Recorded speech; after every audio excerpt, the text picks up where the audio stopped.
માતાજી અમે આવી ગયા છે ચોટીલા, જોઈ શકો છો.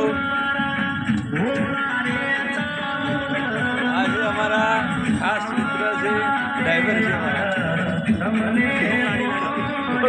લાડીલા છે, અમારા કાકો છે વિષ્ણુભાઈ અને અમારા મેલજી કાકો છે.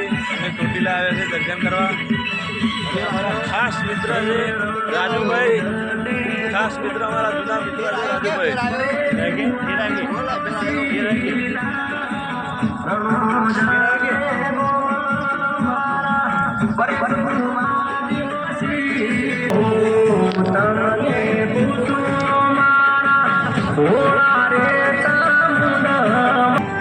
જય માતાજી. અમારા કાકો છે, હા આ કાકો છે, બહુ મજા આવી છે કાકા આગળ, બહુ કોમેડી માણસ છે.